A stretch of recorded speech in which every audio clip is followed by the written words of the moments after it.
بنی اسرائیل کے دو بھائیوں کی کہانی۔ بنی اسرائیل میں دو بھائی تھے، جن میں سے ایک مسلمان اور دوسرا کافر تھا، اور دونوں دریا کے شکاری تھے، یعنی مچھلیوں کا شکار کرتے تھے۔ کافر بت کو سجدہ کرتا، پھر جب مچھلیوں کے لیے دریا میں جال ڈالتا تو اس قدر مچھلیاں آ جاتی کہ ان کو کھینچنا مشکل ہو جاتا، مگر مسلمان کے جال میں صرف ایک مچھلی آتی اور اس پر صبر کے ساتھ خدا کا شکر ادا کرتا۔ ایک روز مسلمان کی بیوی اپنے مکان کی چھت پر گئی تو اس کی نظر کافر کی بیوی پر پڑی، جو زیور اور بہترین لباس میں آراستہ تھی۔ مسلمان کے دل میں وسوسہ پیدا ہو گیا کہ کاش میں بھی ایسی ہوتی۔ تو کافر کی بیوی بولی، تم اپنے شوہر کو آمادہ کر لو کہ وہ میرے شوہر کے معبود یعنی بت کی عبادت کیا کرے، تاکہ تم بھی میری طرح مالدار ہو جاؤ۔ مسلمان کی بیوی غمزدہ ہو کر نیچے آئی۔ جب اس کا شوہر آیا تو دیکھ کر دریافت کیا کہ کیا ہوا ہے جو اس قدر غمزدہ معلوم ہوتی ہو۔ اس کی بیوی کہنے لگی، بس میاں، یا تو مجھے طلاق دے یا پھر اپنے بھائی کے معبود کی پرستش کر لے۔ یہ سن کر اس کے شوہر نے کہا، خدا کے بندی، خدا سے ڈرو، ایمان کی دولت کے بعد کفر کی باتیں کرتی ہو۔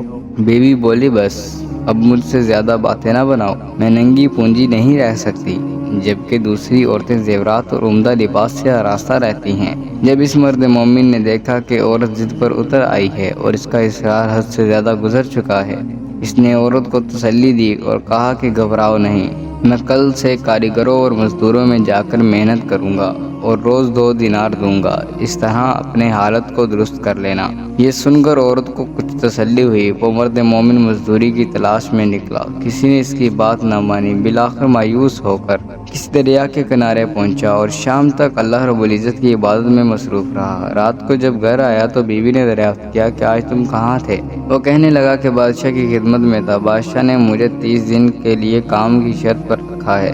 اس کی بیوی بولی، وہ بادشاہ تم کو کیا دے گا؟ تو اس نے جواب دیا کہ میرا بادشاہ بڑا کریم ہے، اس کے خزانے میں مال و دولت سے بھرے ہوئے ہیں، وہ مجھے وہ دے گا جو میں چاہوں گا۔ چنانچہ اسی طرح وہ اپنے معبود برحق کی عبادت میں مصروف رہا۔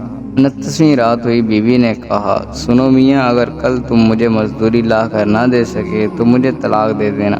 یہ سن کر اس کو کس قدر پریشانی لاحق ہوئی، اور 29ویں صبح اس نے یہودی سے کہا، کیا تم مجھے مزدوری پر لگا لو گے؟ یہودی بولا، ٹھیک ہے، مگر میرے پاس تمہارے کھانے پینے کا کوئی بندوبست نہیں ہے۔ وہ مرد مومن روزے کی نیت کر کے کام پر گیا۔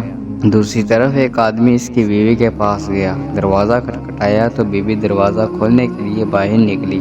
اس نے اس کی بیوی کو 29 اشرفیاں دی اور کہا، یہ تمہارے شوہر کی مزدوری ہے۔ تمہارا شوہر 29ویں دن سے بادشاہ کے کام میں تھا، یہاں تک کہ اس نے بادشاہ کو چھوڑ دیا۔ اگر وہ 30ویں دن بھی کام پر آتا تو اس کو بہت سی اجرت مل جاتی، لیکن وہ یہودی کے پاس چلا گیا۔ اگر وہ مزید بادشاہ کے کام کرتا تو بادشاہ اس کو مزید اجرت دیتا۔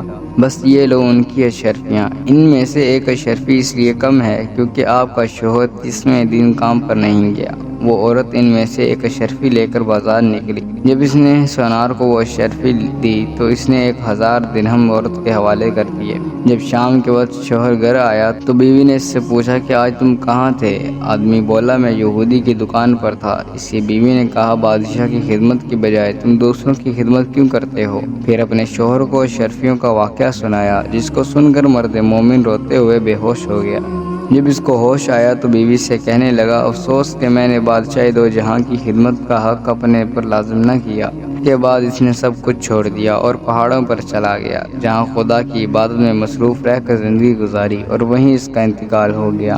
دوستو، اگر آج کی ویڈیو آپ کو پسند آئی ہے تو اس ویڈیو کو لائک کریں اور ہمارے چینل کو سبسکرائب کریں، اور اس ویڈیو کو زیادہ سے زیادہ شیئر کریں اپنے دوستوں کے ساتھ۔ فیس بک پر، انسٹاگرام پر اس کو زیادہ سے زیادہ شیئر کریں۔ خدا حافظ۔